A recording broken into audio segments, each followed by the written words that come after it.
Hi there, this is the Legal Garage.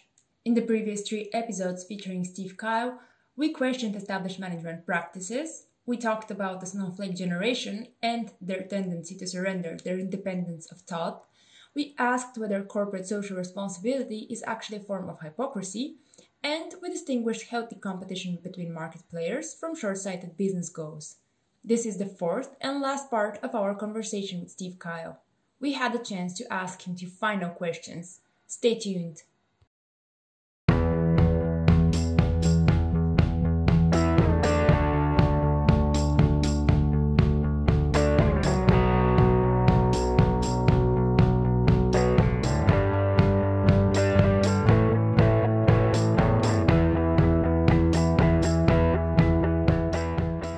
Let's bring in some literature.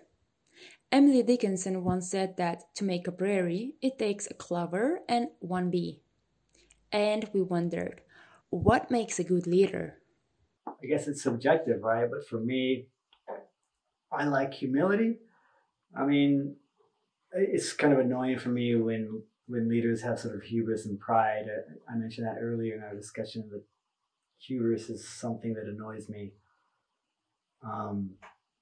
One of the things I value, at least in myself, or try to, is the ability to change my mind. It's okay to be wrong. I'm not perfect. I'm far from perfect, and make me wrong. So a bit of humility and sort of ability to change your mind. I think one of the most important things as well is you should not be a coward. I see a lot of cowardice in leaders. If you want to try to do something, lead by example. Get out there and, if you want to increase your sales, go out there on sales calls. If you want to do X, Y, Z, go out there and do it first. I mean, I think leaders should jump feet first into whatever it is and practice what they preach. And I think there's a lot too more sort of armchair leadership, like, I'm going to have a strategy now, go forth and do it. I'm not going to do that first. I mean, lead by example.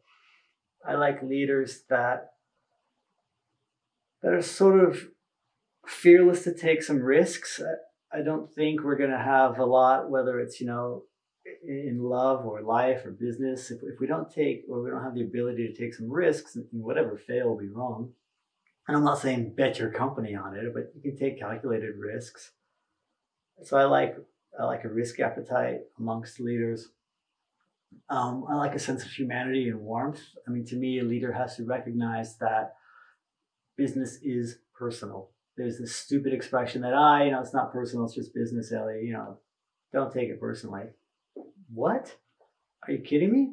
Business is intimately personal. I spend probably more time at business than I do at home. How on earth is that not personal? And why should it not be? It's an utter lie we've been told. So to me, a leader has to sort of embrace humanity and understand that business is extremely personal. And it should be. It's silly to me. I think leaders should challenge status quos and ask why. I mean, it's been a theme in our conversation is we sort of lose our ability to critically think and ask why. It's like, well, why do I have to do it this way? Why do I get economies of scale?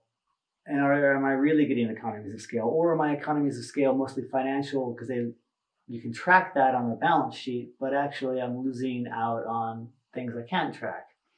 For example, whatever, procurement. Every 3 years we're going to buy from Dell or HP because we get, a big 20% discount on our IT spend. Well, okay. And if you miss that 3-year period and you're a developer and you got a crappy computer for another 2 years and your productivity goes down and you're annoyed because you missed the buying cycle, is that worth the 20% you saved on your stupid computer? Oh God, but best practice says that procurement and mass buying is the way to go. Or, big offices, X, Y, Z. So I think a leader needs to realize that this sort of established wisdom is not established or wise. I think a good leader has to recognize actually that there's an extreme difference between intelligence and wisdom. And unfortunately, I see a complete lack of wisdom in leadership. Smart is not necessarily wise. Our technology and our intelligence far outstrips our humanity.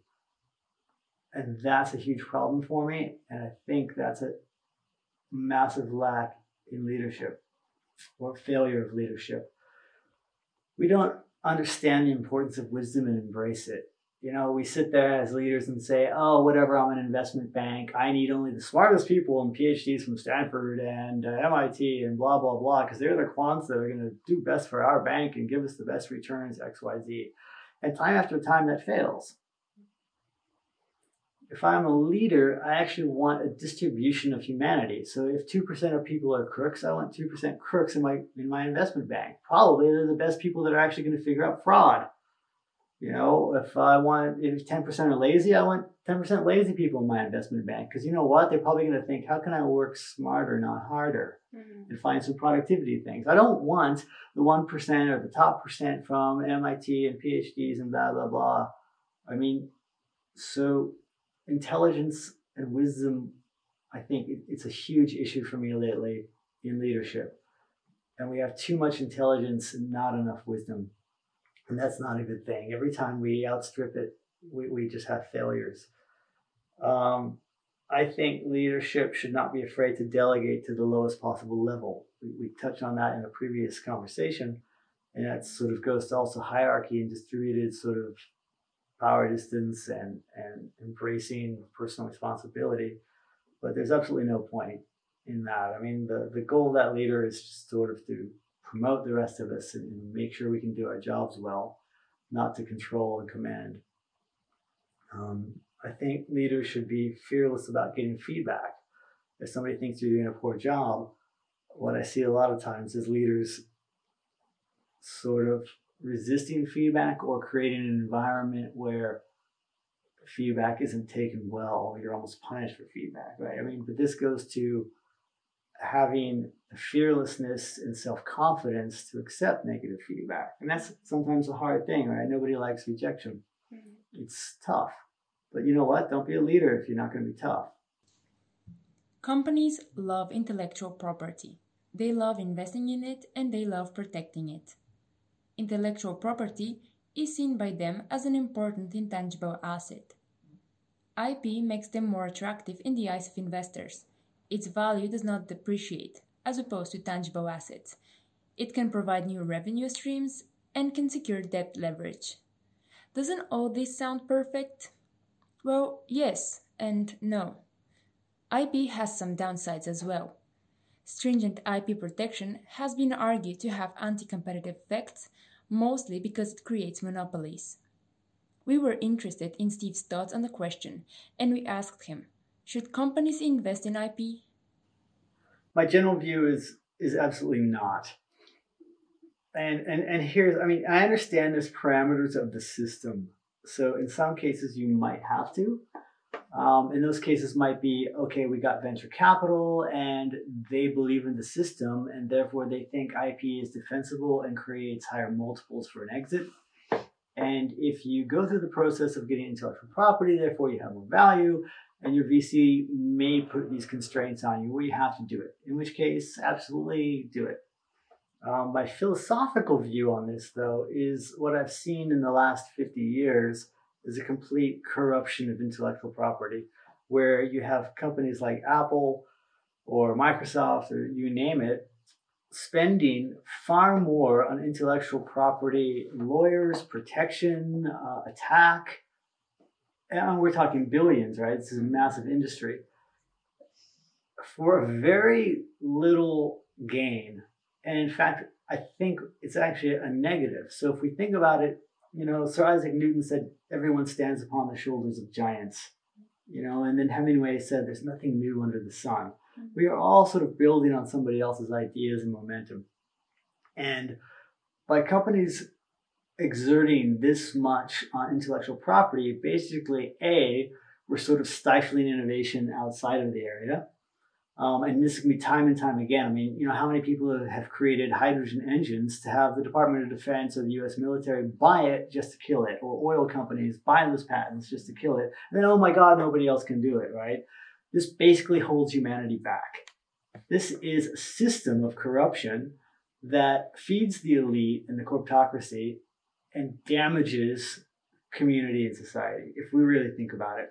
And we end up spending so much money on it and punishing so many people and companies going after this patent or that patent and you can't do this and you can't do that. What if, just think, what if we put all that money, all that energy, all that focus onto just making our product better? Oh my God, you know what? I think Apple wouldn't have to have a fleet of lawyers and millions of budget and all these courts and blah, blah, blah, if they said, you know what, we have great product designers, we have great R&D, we got great creative, we have great UX and UI, and we understand users and experience and marketing. If we took all that money and energy and just made a better product with it, we'd be so far ahead of the competition anyway.